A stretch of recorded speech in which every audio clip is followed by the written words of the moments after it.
Наби хатан онгод. Аянгат та алдраа хэлнэ үү? Наби хатан. Набитан бийжи. Аянгат бийжи гэдэг чинь хатан гэсэн үг үү?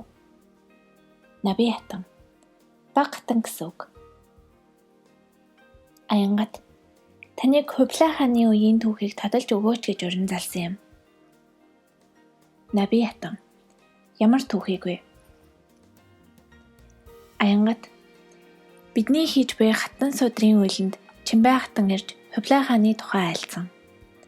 Тухайн цаг үеийн нийгмийн байдал түүнд хаттын оролцсон үүсгийг тодолж өгнө. Монгол хатад ямар үйл хийсэн юм бэ?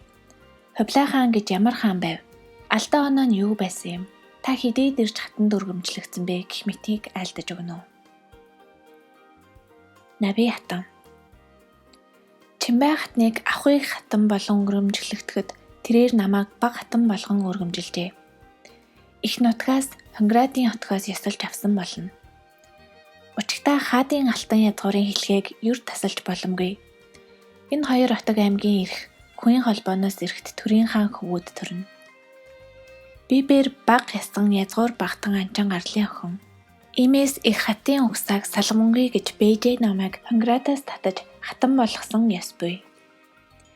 Ирэх цагийн хатуугаар хаан төр самуурч эндээ цугласан хаттын үгсийн хооронд дайн хийхийн цагт хаттын угсаа илүүтэй нэр хүндтэй байна гэж Чимбай хатны шидэгсэн үйл надаар мөр болсон учигтай. Ирхүй төртэй ханилсан би эмийн жаргалыг үтсэнгүй. Төрхүй төртэй ханилсан би төр улсын түшээг эдгээрэл нэгэн насыг өнгөрөөж эрхлэх хайр эхийн сэтгэл хоёроор дутаагүй биебэр эр хүмүүн хань хүмүүн гэдэг ёсыг юр үтсэнгүй. Төмөр хан мэд хэрэм зайзад түүгийг арилгах хатан болсон биебэр төрүүлсэн үрээ хүртэл дэрэгдээ өсгөж чадахгүй дүйтгэртэй их хатуу амьдралыг үтсэн чиг Монгол хотдын суу ухаан хатуужил төвчээрийг үзүүлнэ гэж нулимсыг нудраганд нууж төрийн хатууг тэгшилсэн. Хан хөвүүд жанадыг санаан лугаагаар төөргөөс хазайлгах гэж төшмөд ноёд самуун гутгаж Монгол жанад Монгол ясны хөвүүдэд үзэсгэлэнтэй гоом согтыг үзүүлж гэргээд бүсгүйчүүдийг сонгуулж татаас эмийн жаргаланд тавилан төргийг нь боснуулахыг оролджээ. Үүнтэй Чимбай хатан тэмцэлдэж намтайг хатан болгож энэ хаан хөвүүдийг Монгийн ясанд ор Монгол ясанд ор сурга хэмээн даалгажээ. Гэвч хоёр Монголтны дундаас төрсэн хөвүүдийг тэр нутагтаа эрен тодорч игмэн нургахын цагт нь хязгаар нутаг руу цөлж тэнд нь хороох үйл арвинтай болох шинжтэй. Уухаа барьж өрх тавьж дараа нь дөнгөлж байгаад цадтал тусалдаг лугаа адил. Хорснох бүкснөөс идэх хорт зэхүүл адил. Урьж залж өргөмжилж энэхэн нутагтаа ойр төр улсыг аваачин ахуйд түмэн Монгол ардыг минь боснуулж бутаргаж эртээ Монголыг минь зэвд идүүлж гоод татуулж өгөөрүүлэхийг хичээсэн мэлээ. Ухаанд хатад ухаанд өвөгдийн улаар ирээ түшээж чадах Монгол хатны суу зал зол гурваар цөөн хідэн нуган үрсээ цөллөг нутагтч бие даах эртээ болгож хүмүүнжүүлсэн энэ нэгэн гавьяа буй. Үүгээрэл би түүхэнд үлдснөө гэхээс өөр надад бахархаж баясах басгүй тайлж тайдгаруулах үүхтүүх алгаа. Би бээр хөх улсын 9-р онд анх хатан болсон. Нахиадаар бол улсын хідэн улс суурь болж байгаагаар тоолдог. Тэр лугаа адил Юан улсын 9 дахь жилд хатан болсон билээ. Мөнхүү, Хувлаа, Ариг бүх, Хөлөгээ, эд бүх дээд дөрвөн хаан язгууртан, дэлгэр түмний алтан ургийн холбоотон, алтан бүсний үр хүүхдүүд бултаараа өчүүхэн ахуйгаас өсөх хэр болтол жүндүгийн нутагт өсөн торнжээ. Суудаас ирсэн сорхогтан хатан сургаал үгсийг харамгүй хэлж орчлон хорвоог таниулсан ч олон зүйлээс гадантай огоорсон зүйлч бас буй. Энэ нь юу вэ хэмээвэл цусан тусгаар тогтнолдож халтаж эд алтан бүстнүүд тулуун угсааныхан ирэх цагт алтан ургийнхаа том түшээд болох аанай арсалдуулбал хаан болгоч ар их хүчин байна гэж итгэсэн. Алтан ургийн сайд түшмэд тэдний дотор өөрийн үзэсгэлэн тогтоо гэргий болгож их хатад болгосон. Үүний дараагаар цэрэг зэвсэг эд юмбуг арвинтай өгч хүчээр жанжин болгосон. Төр улсын цэргийн дийлэнх ахуйд нь төмөртэй алтан улсын жанжтаас нэлгээтэй оруулсан гих дотоод самууны үзэгдэл нилээд байжээ. Монголчуу биш, Нахиадчуу дайданд тулааны аргатай, мөндөө нууц зэвсгийн аргатай байжээ. Үүгээр Жанжин ухаан ирлэгдэж болохч Анайл арн бас нэхэлтэй байсан юм. Мөнх хааны хаан ширээг залгаж төр улс төхөөн олоход энэ аргыг зэхэж байсан Алтан улсын уул сайдууд энд л хүч төрж өөрийн тусгаар улсыг олж авахыг хичээнгүйлсэн. Иймээс мөнх хааныг санаа явгаар хуйлаахад Хөх хотын нийслэл болох тэр балгадыг барьж эхлэх үед энэхүү санаагаа төв болгож хүч болгосон юм.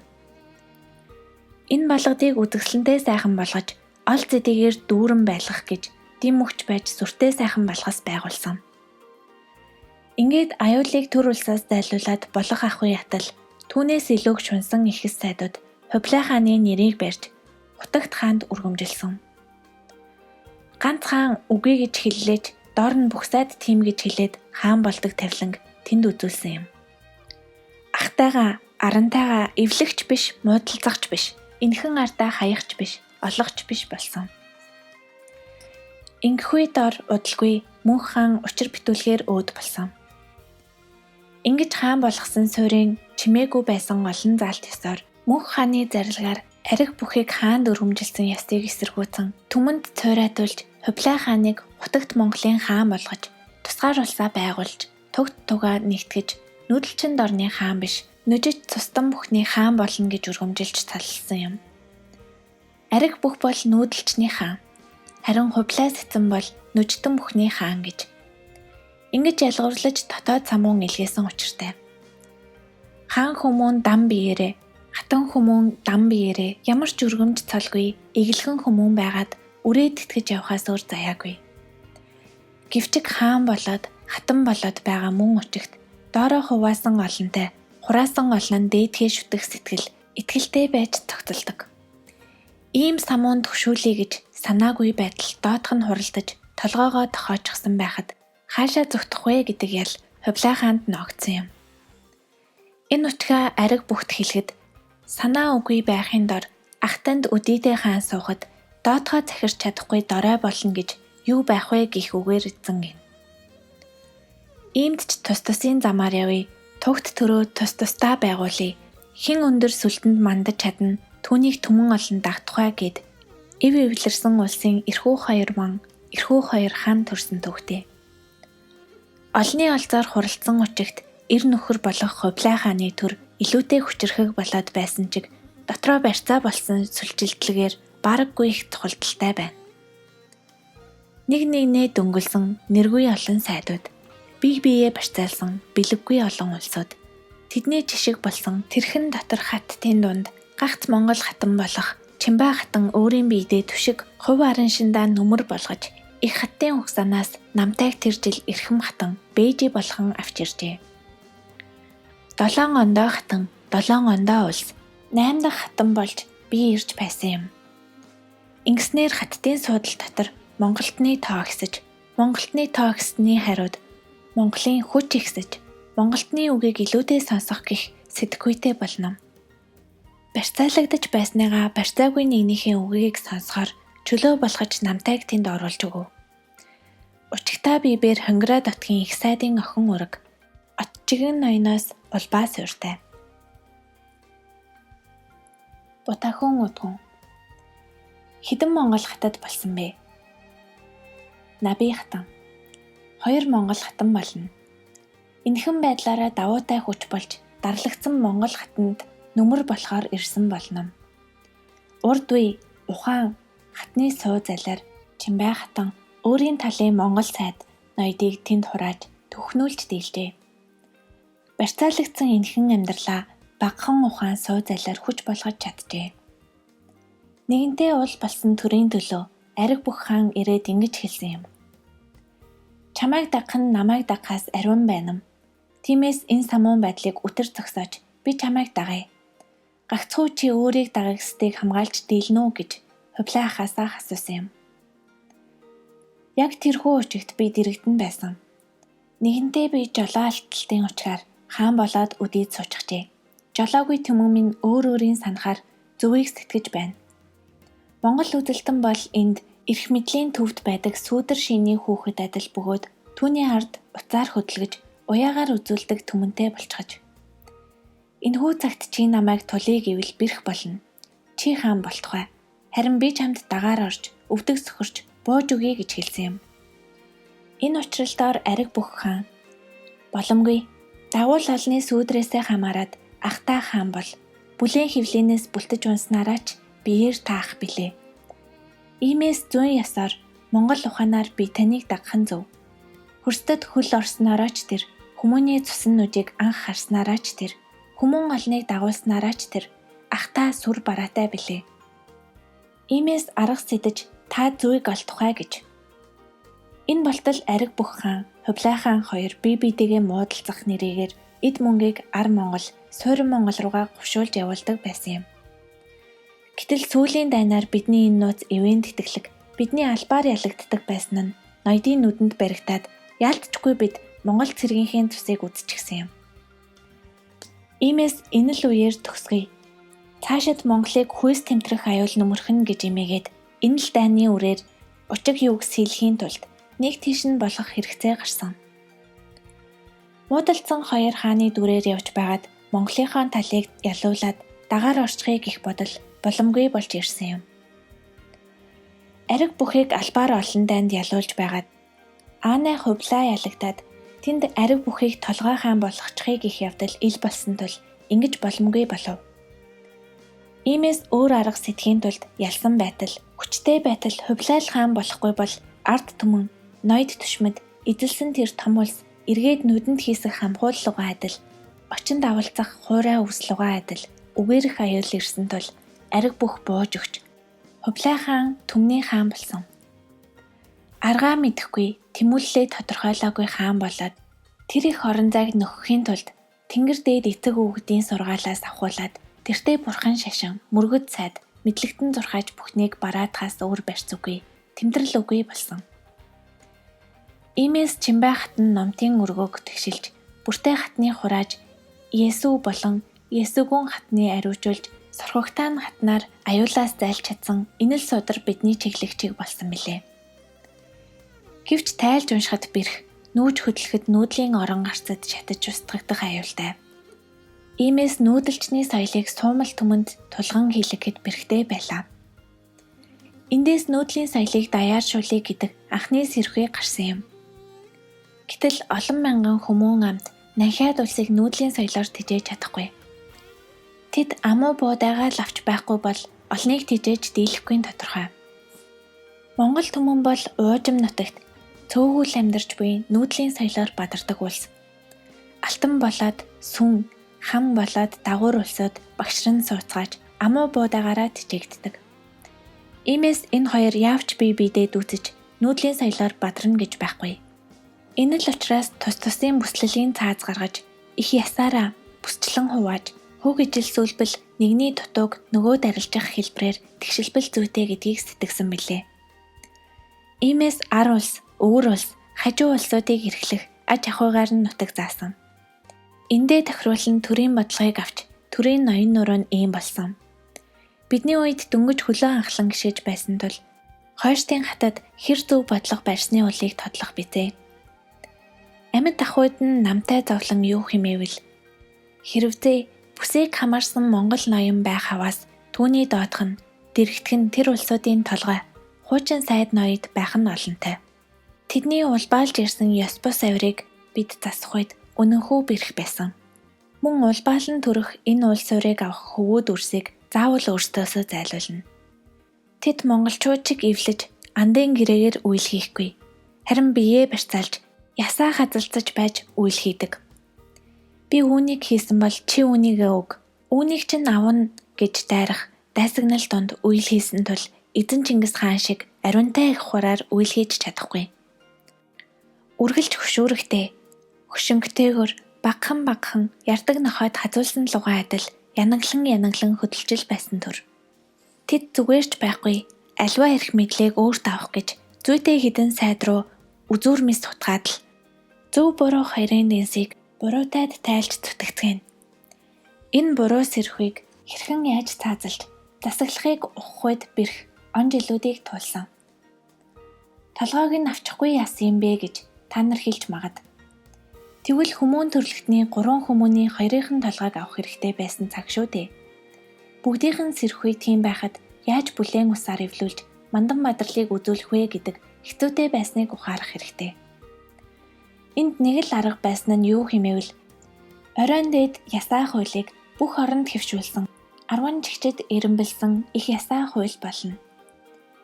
Үүнийг эмхэлэхэд бид бүх насаа зориулсан юм. Ард ард тус тусын онцлог, асуудал бэрхшээлийг тайлах нэг хүмүүн төрлөختний ньютер болгоход хэрэгтэйг ойлгохч бай, ойлгохгүйч бай, дагаж явхад зөвдөх их засгийг гаргах гэж тэмтрэгтэй бүхий л мэдлэгээ шавхан гаргаж шалгасан түүхтэй. Нүүдэлчин соёлд зассан хууль цаасан нүүдэггүй олон суурьшихын тулд шорон үгүй, цагдал үгүй, тамлал үгүй байлгах ямар засаг гаргавал зүйтэй байх вэ? Эзэлж асан олон орны бурхан шашныг гутаачихгүй, бузар нүглийг нь дарс хийгээд нийтээрээ засаглаж байх ясаа хуулийг хэрхэн яаж гаргах вэ гэх тэмдэглэл байсан юм. Хуулийн тгийг гаргавал эзэн дээдсээс өмнө цаад хууль байсан. Эзэн дээдсийн үед их засаг нь байна. Харин хувлайхан түүнээс хойшод ясаа хууль болно. Их ясаа хууль энэ нь яс хууль гэж байгаа юм. Үүнээс салбарлаж орон орондоо тохирох хуулийг хэрэгэлдэг тул яс хууль буюу ясаа хуулийг сэтгсэн. Засаг хуулийг отгийн онцлогт тохируулж яс болгож босгосон шинэ хууль гэсэн үг. Богшиж байвч, задарч байвч, бүлээцэж байвч, даарч байвч энэ л хуулийг дагахад нүүх мал, нүгэлт хүмүүн, уул ус, ургамал амтан, их хүрэн 6 зүйлийг бадруулдаггүй юм аа гэхэд хохируулдаггүй байх хуулийг гаргаж чадсан бид. Их засаг хууль бол бадруулах хууль. Харин ясаа хууль бол ядаж хохирлыг цаацлах хууль.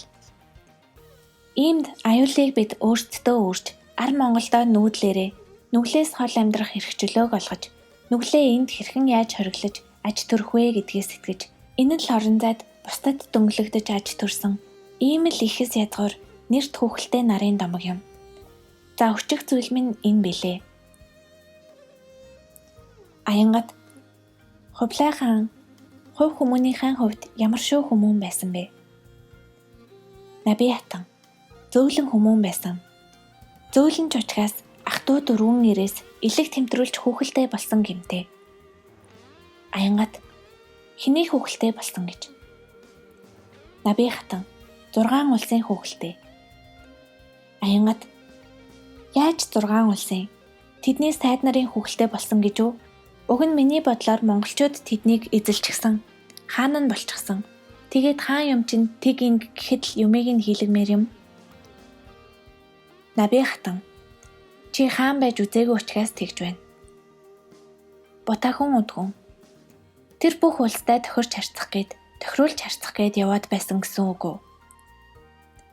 Наби хатан тийм биш. Тохируулж харцах тухай биш. Ботахон үдгүн. Атгандаа байлгахын тулд л тэдний эрх ашигт нийцэн бодлого барих. Наби хатан эрх ашигт нийцэн гэдэг нь өөрөө тэдний хүүхэлтэй болоод байгаа юм. Хэрвээ гагц Монголоо бадраагаад байвал тэр улс будаа тариагаа алдаад буман ард нь өлсөөд унаа шүү дээ. Тэгвэл тэдний будаа тариаг эрхэмлэхээр тэнд байдаг ноёд сайд албатууд оодорч давраад орог хангааруу дайраад тариа тарих гээд унана. Энэ хоёрын тэнцвэрийн дунд аж төрөх гэж зовсон юм. Хаан гэхээр л тэрийг тэг гэсний төлөө үйл хийчихдэг гэж санана уу? Эрхээ эдэлсний дараа болдог зүйл. Эхлээд энэ эрхийг олж авахын тулд хүмүүнтэй, хүчтэнтэй, мөргөдтэй өгөө аваа тэнцвүүлж байж тэр эрхийг эдэлдэг. Тухайлбал энэ улс надад газар гаргаж өгч чадна. Гэвч надаас хүсэх хүсэмжтэй. Энэ улс надад хүнс гаргаж өгч чадна. Гэвч ондоо бас нэг хүсэлтэй. Энэ бүхнийг хэрэглэгдэх, зохицуулах чадамжтай нь хаан болно. Энэ бүхэнд биеэр хаан байхын тулд өгөө авааг тэнцвүүлж, энэ бүгдийг өөртөө уянгалах хэрэгтэй. Тэрэн улс, энэн улс, тэрэн аран бие биеэ үзэхгүй дайснууд, урдын өстнүүд. Гэвч хааны дор нэгтэн. Энэ л уялгын дунд нэг утас, нэг гар хөлийг энд тэнд эрх болгож өгч, дүйцүүлэх холбоосоороо хүүхэлтэй болсон юм. Чи надад үүнийг өгснөөр би чамд үүнийг өгч чадна. Өөрөөр хэлбэл чи надад газар өгч чадсанараа би чиний газрыг эннээс цэрэг аваад хамгаалж өгье. Ийм л зохицуулалт дээр өөрөө хаан дүр тогтдог юм. Аянгат хитрхи том газар нутагтай байсан учраас уу? Наби хатан олон үндэстний харгай. Мөнгөн луу удгун. Дэлхийчлэх явцад ямар алдаа гаргасанд бүтлгүй болсон бэ? Наби хатан хамагтай бүтлгүй болгосон явдал нь энд ирээ алдчихсан байдал юм. Өөрөөр хэлбэл надад хүч байгаагүй. Учир нь миний төрж өссөн Монгол хүчтэй сайхан байсан. Гэтэл дөрөвний харгайгаар тэр хүчээ алдчихсан учраас ноёдын хамааралт болсон тэр цагийн гай юм. Тийм учраас тэр үед дэлхийчлэх ухаан бүтэлгүй болсон юм. Аянгат ирээ алдна гэдэг чинь юу гэсэн үг вэ? Наби хатан ир буюу манлайлах, жишиглэх чадамж юм. Үлгэр жишээ болох хөг хүчийг тодорхойлох, хар хоромхот ирээр манлайлах чадлаа алдсан. Жишиглээд үзүүлэе гэхэд нөгөө жишиг болж байсан улс маань янхантайгаа хутгалтчихсан. Бузар богшмолын үүр болчихсон байсан шүү дээ. Ийм учраас энэ жишгийн дагуу хөгжүүлж болохгүй болсон.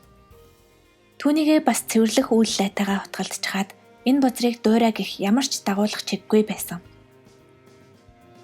Бутаахан удгун хүчээр далайлгаж чадхаа болсон гэж үү? Наби хатан чадхаа байсан. Мөнгөн луу удгун. Тэгэхээр бид ямар нэг зүйлийг засахын тулд жишг гаргаж түүнийг дуурай гэсэн нь илүү. Наби хатан Эзэн Чингис хааны хувьд жишггүй мөрөөдөл байсан. Бүх хүмүүний мөрөөдлийг уйлгаж зангидаж байсан.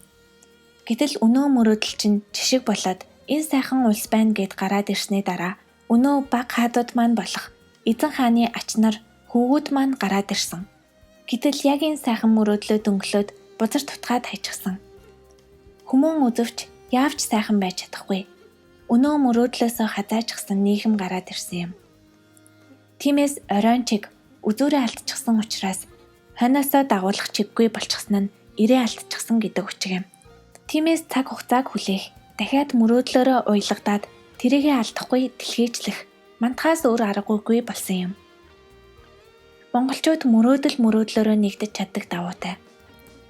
Бусад нүжтэн мөрөөдлөөрөө нэгддэггүй, жишгээр нэгддэг онцлогтой. Энэ нь ул эсийн ялгаа байна. Бид бол өөрсдөө оргүйгээс ортой болгож амьдардаг нүүхийн нийгэмтэй ардууд. Юу ч үгүйгээс юмтай болж чаддаг. Юмтай байж байгаад юу ч үгүй хаосарсан ч амиа ягуутдаггүй ардууд. Энэ нь бидний мөрөөдөлд зангилж чаддаг хүч юм. Энүүгээр байгуулсан агуу гоог бусдад жишглэн үзүүлж гялтгануулж тэрүүгээрээ бусдын анхаарал сэрхийд нөлөөлж засдаг засагтнууд юм. Гэвч өнөө мандуулж байсан туг маань тустай холилдоод дүрээ алдчихсан тул эргүй болчихсон гэдэг чинь тэр юм. Ахиж тэр мөрөөдлөөр яаж уйлгалж сайхан дүрийг гаргах вэ гэдэг нь өнөө бие биетэйгээ барьцалдах торлогоосоо гарахаас өөр аргагүй болчихсон юм. Мөнгөн луу удгун. Мөрөөдлөөр нэгтгэхэд бас их хүч орсон. Одоо бидэнд тийм л хүч хэрэгтэй болох нь дээ, тийм үү? Наби хатан. Тийм ээ. Гэхдээ монголчууд дотроо амархан бүтдэг юм. Харин дэлхий дахнаар нь ярихад заавал тодлох жишг байж гарч ирдэг. Ингэж амьдарч болдог юм байна гэж жишг тогтож байж дэлхийжилж чаддаг. Мөнгөн луу удгун. Тэгвэл гэрлийн өргөөний бид мөрөөдлөөр нэгтгэхийн суурийг тавиад дэлхийчлэх замыг нь засаад л. Наби хатан. Та нарын мөрөөдөл хэр хурдан багтарч чадна, тэр л хурдан болно. Энэ насандаа багтлаад та нар жишгийг гаргаад ирж болно. Гагцхүү хүмүүн бүхний хүсэх мөрөөдөл нэг л чиг дээр төвлөрч чадахын цагт энэ зүйл жишг болоод гарч ирж чаддаг. Харин түүнийг бусдад дэлхийжлэх, гол болгохын тулд түүнийг хадгалж байх нь чухал юм. Өмнө нь бол хадгалж чадаагүй дээ. Түүнийг хадгалах, хамгаалах албагүй гэж сэтгэсэндээ энэ бол бүгдийн мөрөөдөл гэж итгэсэндээ алдчихсан юм. Учир нь дөрвөн түүнийг мөрөөднө гэж сэтгэж байсанд алдаа нь байсан юм. Учир нь түүнийг хүсдэггүй хүмүүн, хүсдэггүй бүлэг байдаг. Тэр үед хэд гэгээр л ярьж байгаад харыг мартчихсан. Тэрэн хүртэл жаргахыг хүсдэг гэж бодсон. Мөнгөн луу удгун. Тэрэнгийн жаргал бидний жаргалтай адилхан гэж бодчихсон гэж үү? Наби хатан. Адилхан гэж бодсон. Тэр бол сэрхүүн алдаа байсан. Одоо бид тийрэн бол зөвхөн өөрийн төлөө бусдыг хохирогч гэдгийг сансан юм.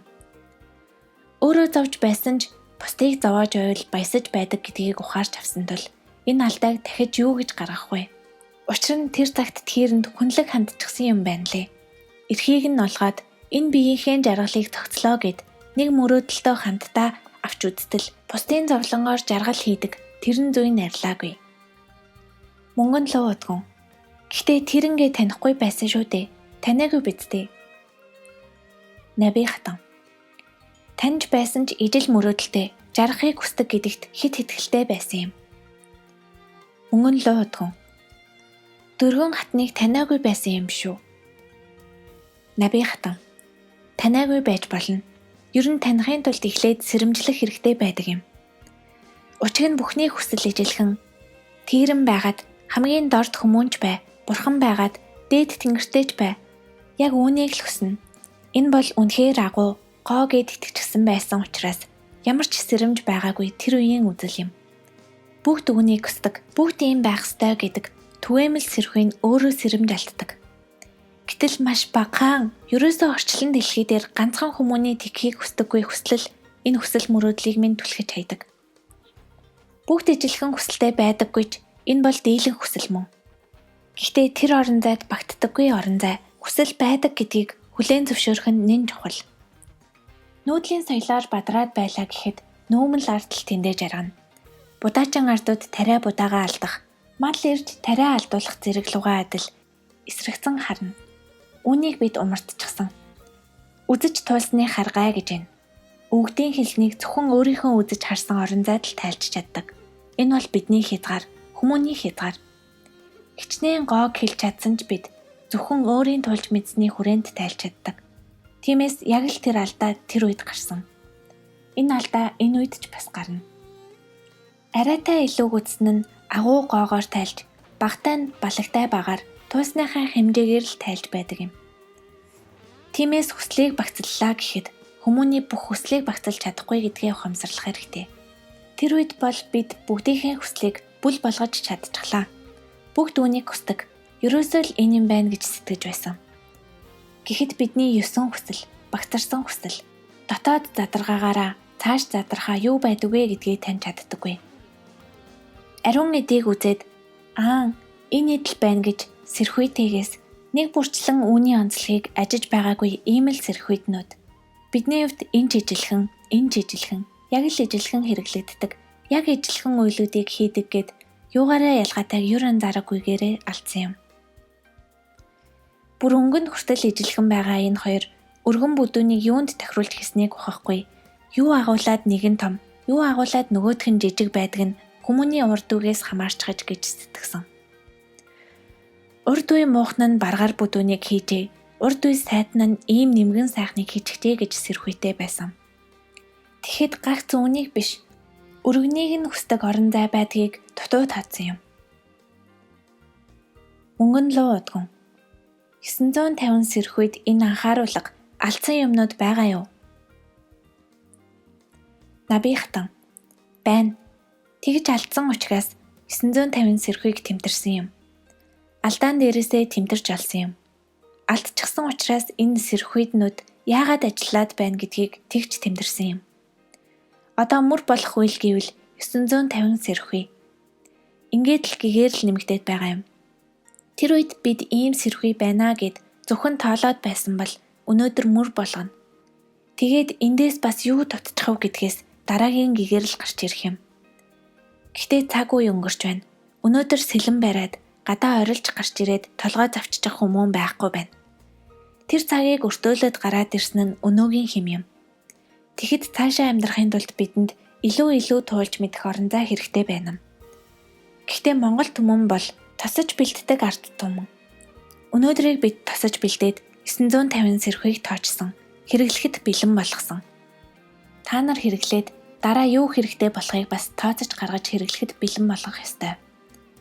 Яг өвлийн ижээ бэлтгэдэг шиг, борц хатаамшаа зэгтдэг шиг, гэр дулаалгаа зэгтдэг шиг энэ нийгмийн хувьсгалд бэлтгэх хэрэгтэй. Одоо бол урин цаг ирж байна. Хэрэглэж амьдрахад болно. Харин өвлийн цаг хүсэн үсээгүй эргэл болно. Тэр цаг эхэлж байхад үлдхийг яриад яах вэ? Эхлээд туулаад үзчих. Намрын сэрүү ирээд хэрүү унахын цагаар л хэрхэн бэлтгэхээ сэтгэтэн. Аянгат Чимбай хатныг дарлагдаж байсан хатан гэж ярьдаг. Бусад гадаад хатан байхад яаж тэмцэж их хатан болсон бэ? Дотор нь их тэмцэл болсон гэж төсөөлж байна. Наби хатан. Тийм ээ. Нэгдүгээрт Чимбай хатны хувь онцлог бол сүлэлддэггүй, сүжирдэггүй ааштай. Тиймээс бусад ноёд хаттаас зайгаа барьдаг тулдаа эрх мэдэл тэр хүмүүнд олддоггүй.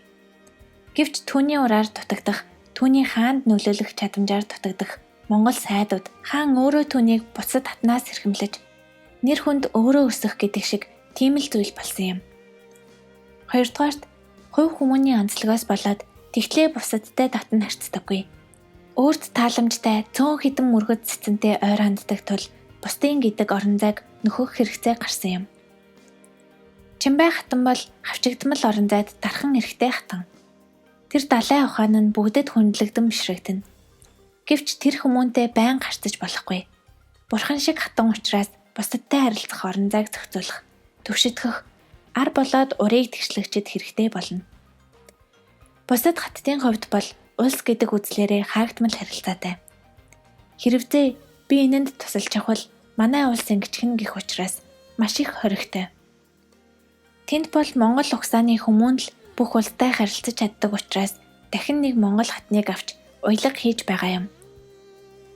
Гуравдугаарт Чимбай хатан маань өөрөө ийм хаагдмал учраас уялгын хатан хэрэг болоод намайг сонгожээ.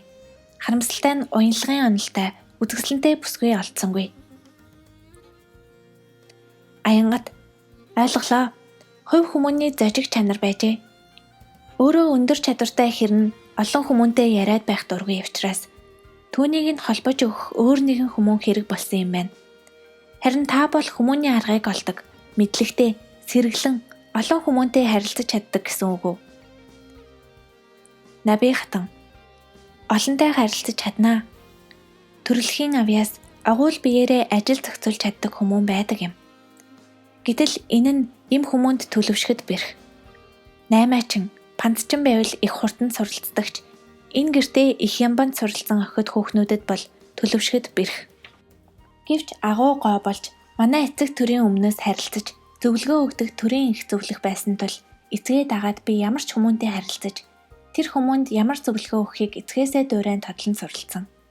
Иршүүд нэгэн бүсгүй билээ. Их минь баг ахуйд өөд болоод эцэг бит хоёр тулга цай чанах тогоо хоёртойгоо л үлдсэн юм. Тийм учраас айлын гэрт толгой хорогдож хидээдээ өндөр мэдлэлтэн ноён байсан ч гэсэн өөрийн гэсэн эдтэй байхаас түтгэлддэг байсан. Учир нь өнөөдөр би Монголд байгаад дараа нь алтай даваад явчихаас хойш энд гэр төхнүүлээд яадаг юм гэх сэрх үедээ. Морин дил майхан хоёрын дунд л амьдардаг тийм хүмүүнийд би өссөн. Гойж гоодох, гоо тустан болохыг ер суралцсангүй. Майханд хоноглож гэрт тухлаагүй учраас сайр болоод тавхай хоёрт идэгдчихжээ. Аянгат таныг хэрхэн сонгож авсан бэ? Наби хатан. Миний эцгийг Хувлай хаан урьж залаад эцэг хааны үеэс та суралцаж өнөө замбад зөвлөх болж өргөмжит нэгэн болжээ гэд дагуулхад би тэнд 16 настай хүүхэн эцгээ дагаад явж байлаа. Ингээд Чимбай хатан намайг ир биш им хүмүүн байгааг харчихжээ. Би гадны халдлага давталгаанаас хамгаалаад иршүүд хувцастай үсээ жөнгөлөн бооно. Гэвч намайг хөхтэй байгааг анзаарчээ. Гай болж би дэлхийгээр дүүрэн хөхтэй. Дэлэнгээр их гих урайтай байсан юм. Тиймээс яаж ч баглаад үүнийгээ нууж чадхааргүй том учраас баригдсан бололтой. Би албаар дарж гүзээ шиг унжуулдаг байсан тул им хүмүүний зүсээ алдсан юм. Уул нь хатан хүмүүн чинь хөхөө өргөж сойх ёстой байтал би чинь ир болохын тулд хөхөө гүзээ болгож доош нь дарсаар байгаад муухай болгочихсон. Тийм бидтэй. Им байвал элдв ирчүүд татаж хоргоогоод төвхтэй гэж бодоод босоогоор хүртэл шээд суртлаа хичээсэн шүү. Ингээд эцэг минь 3 сар бичиг цэгцэлж ордонд хэрхэн яаж судрын хадгаламж хийхийг зөвлөсөн юм. Тэр ордонд тийм туршлага байдаг. Тэгж чээгээс хамгаалдаг гэх мэт болон эд агуурс хадгалах зөвлөгөөг эцгийг минь дагаж үйлдүүлж, хийлгүүлж, эхийг нь тавиулж хаад цааш хэвшүүлдэг байсан. Эцэг маань эрт цагаасаа хаан хаттын судрыг лааны тосоор бүрж удаан хадгалахыг дааж бага залуу байхад эцгээсээ улбаалж сурснаа. Бүртээ хатанд аваачин өгч зааж үйлдүүлснийг нь үнэлдэг байсан гэдэг. Бүртээ хатны бусад жижиг орнуудын ном судрыг тэгшлэх үйлэнд эцэг минь зараалтаж байгаад алдаршжээ. Тэрнээс хойш Чимбай хатан намайг ажжээ.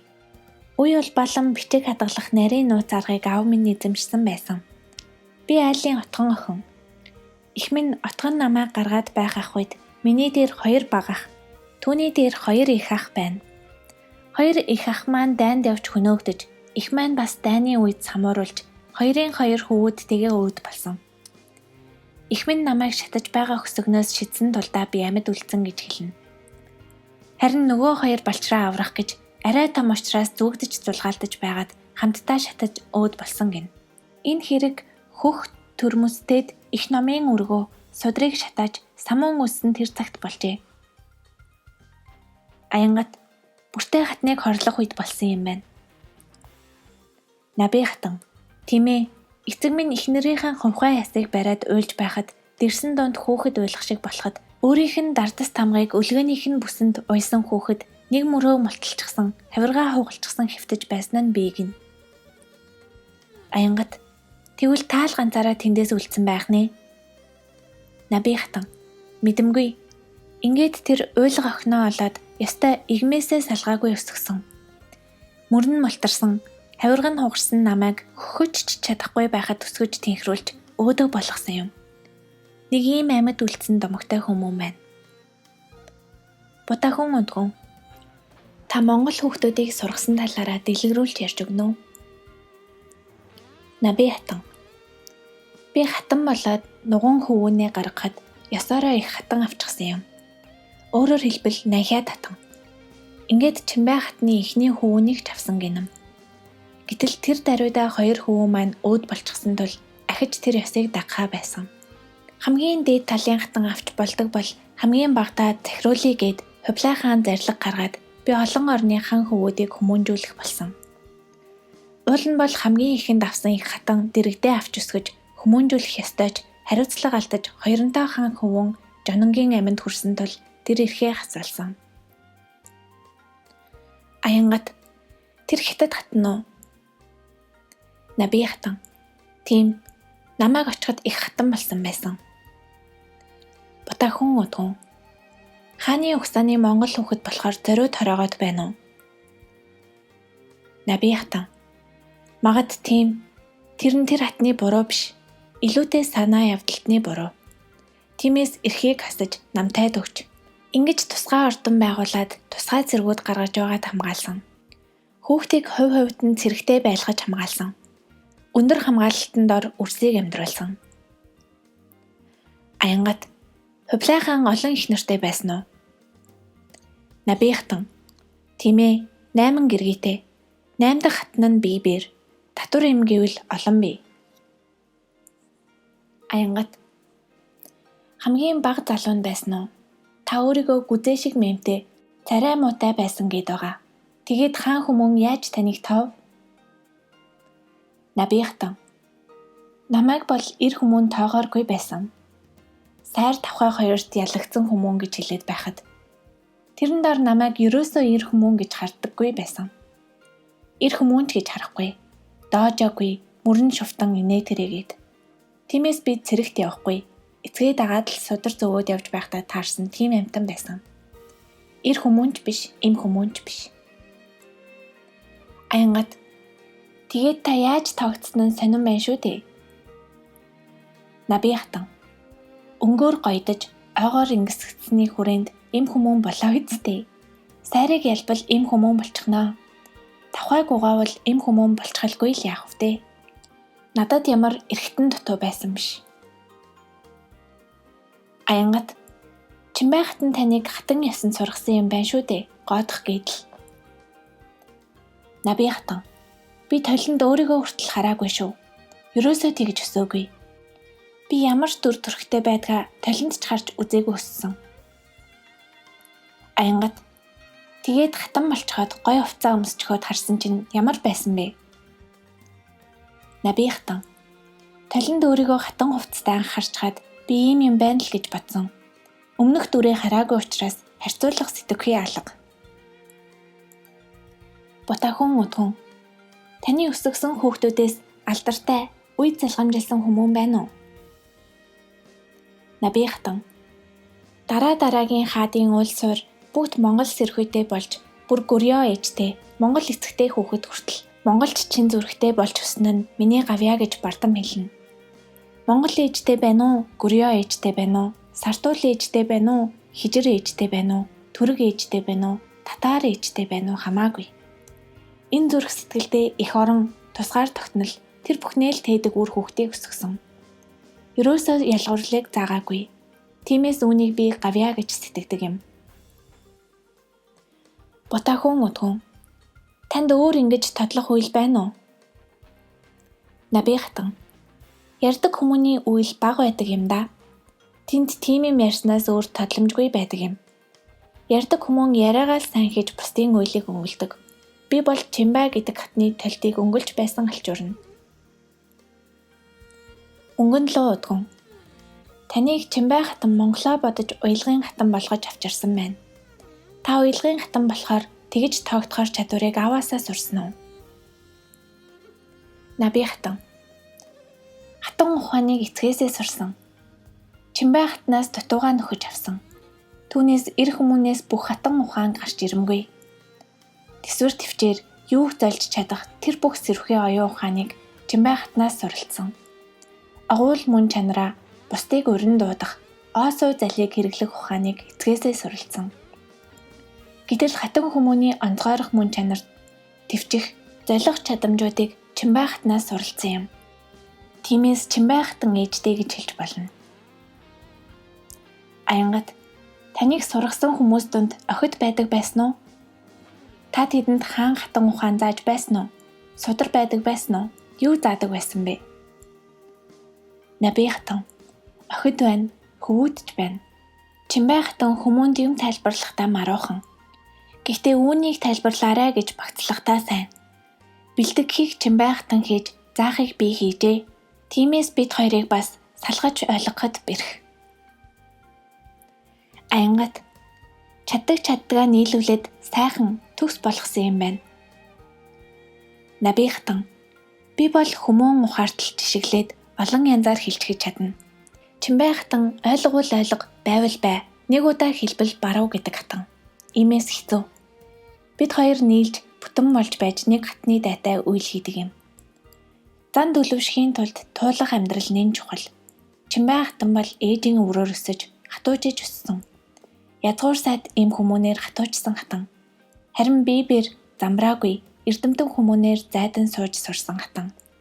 Энэ хоёр нийлж байж нэг цул болсон юм. Аянгат. Тэгэхээр бүртэй хатан бол үүнийг хоёуланг нь нэгтгсэн байсан уу? Набихтан. Бүртэй хатан бол энэ хоёр ухааныг хоёуланг нь нэгэн бид тогтцлоосон суутай хатан. Гэтэл түүний дараа тийм охин олцсонгүй дээ. Аянгат.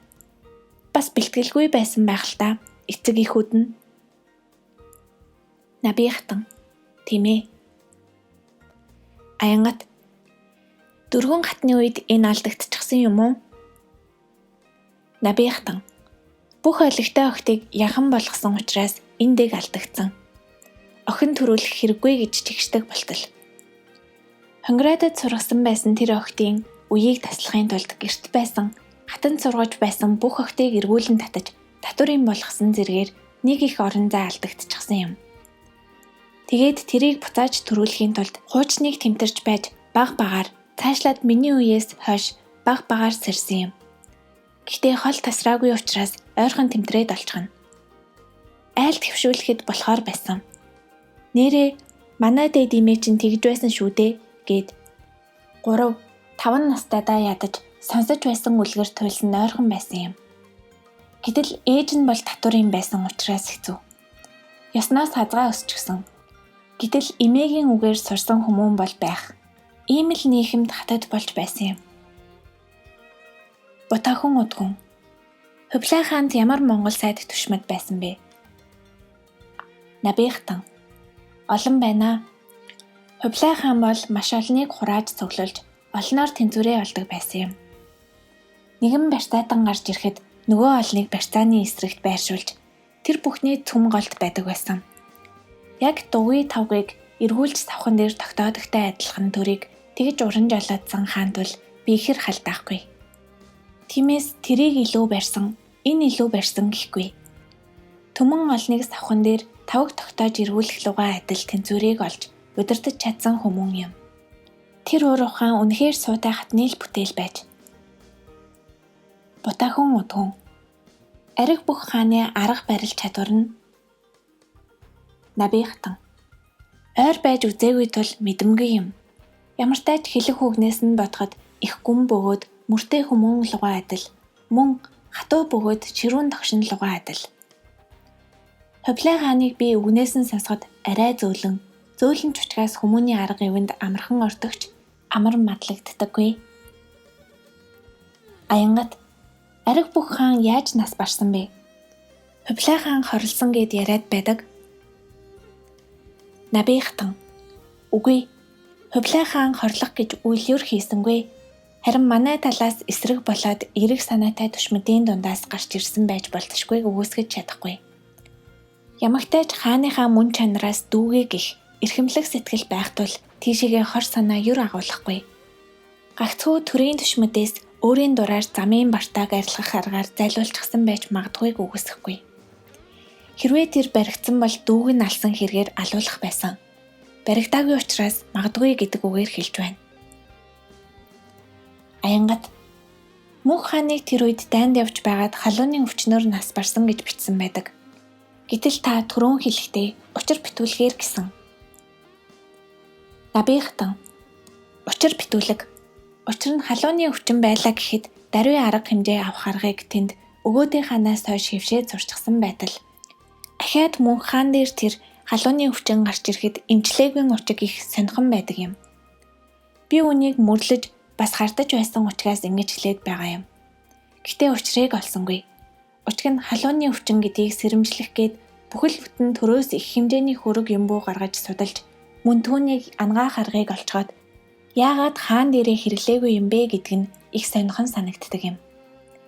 Би үнийг энэ ирэх жуух бичгүүдээс ажичхаад хардаж байсан ч хатан хүмүүн учраас гүйцэд мөрлөж мушгиж чадсангүй. Аянгат тухайлбал с жигтэй ямар жуух бичиг байсан бэ? Набихтан. Харин энэ жуух бичиг байгаа үсттэй. Мөнх хаан халууны өвчнөөр өөд боллоо гэдэг. Учиг нь би өмнөхөнтэй тэр халууны өвчнийг судлах хөрөнгө юмбууны цаас бичгүүдийг тэгшилж байсан юм. Аргыг олсон, төдий мөнгийг тэгж зарцуулсан, эдий юмбуг ингэж зарцуулсан гэдэг тамга даруулчаад дараа нь нэг жуух бичиг ирэхэд тэр гарч ирнэ гэхээр тэд мөнгө говшиж идвүү эсвэл энд хааныг хорлож алвуу аль нэг нь болно бидтэй. Тэгээд ирж байгаа жуух бичгийг тэгшилж байдаг нь миний эцэг. Тэр үед би хатан болоогүй. Гагцхүү ариг бүх хаан, хувлай хаан тэдний уулзалт инээд ирээ. Дайн самууны үед тэнд шинэ байгуулагдсан балгасын жуух бичгүүдийг цэгцэлж байсан албанд дөнгөж Чимбай хатанд ажиглагдаж байсан мөн шүү дээ. Тэгээд 9 жил сарсны дараа намайг хатан болгосон юм. Аянгат бас удаан сарсан байна шүү. Набихтан. 9 жил тэнд сайртай байсан юм. Сайр гэж юу хэлээд байгааг мэднэ үү? Ёсгүй яврыг хэлээд байна. Иршүүд занг засах гэж. Аянгат сайр гэд байхаар нь арсны сайр юм байх гэж бодсон. Набихтан. Арилшгүй гүн мөртэй балмад авир байна. Чимбай хатан тэр сайрыг арилгах гэж их зовсон юм. Уул нь эрт сурсан бол эрт хатан болох байж би. Ийм гүн сайр байна. Би үүсгэж ичихгүй. Тэр хатан хормойд захирагдахыг сурах гэж үнэхээр их зовсон шүү. Аянгат сорхогтан хатантай та уулзаж байсан уу? Юу гэж бодож байна? Набихтан. Үгүй, би уулзаж байсангүй. Аянгат. Гэхдээ түүний талаар дурсаж байсан яриа хөрөө. Набихтан. Өмөг байсан аав гэх учиг байна. Тэгээд учирч залах гээд аав явж байхад өөд болчихлоо гэхээр нь бид Хувлай хааны шинэ балгас руу явчихсан юм. Нэг авгаа өгчлээ гэд тэр үед чинь санах бодох юмгүй хатнийгт мэдэхгүй явж байж дээ. Мөнгөн луу удган. Кинон дээр дөрвөн хатны тухай гараад байдаг л да.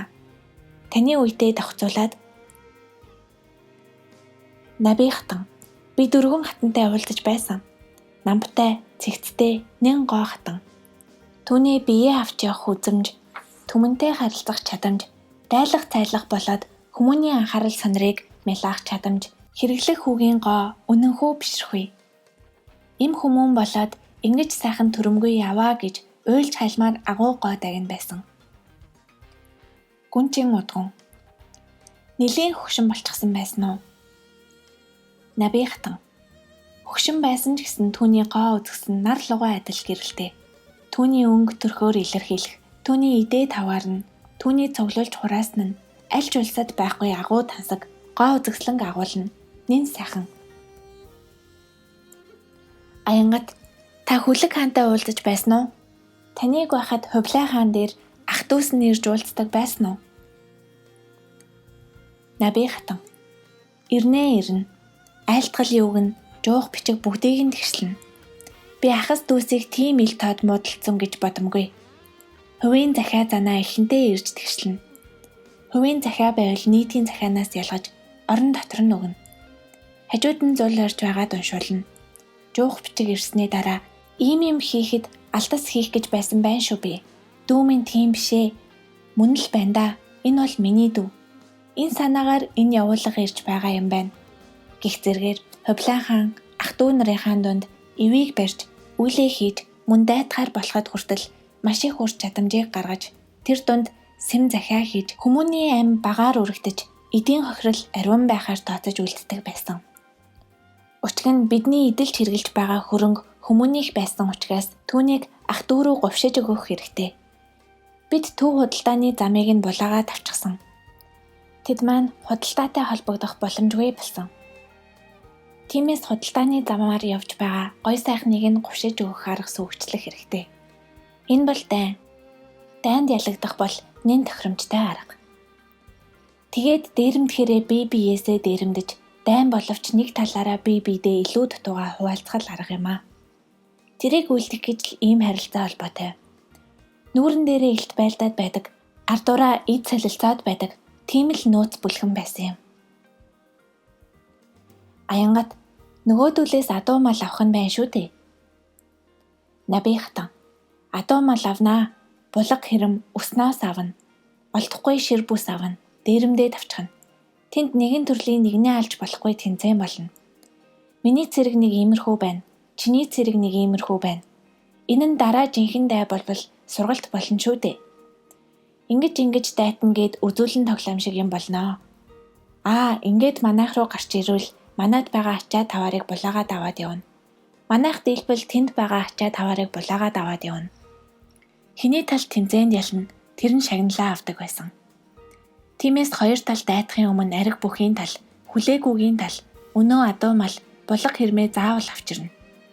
Хэрв манай тамирчид сайн байгаад бөхөөр дийлбэл юмаа аваад нутагтаа ирнэ шүү дээ.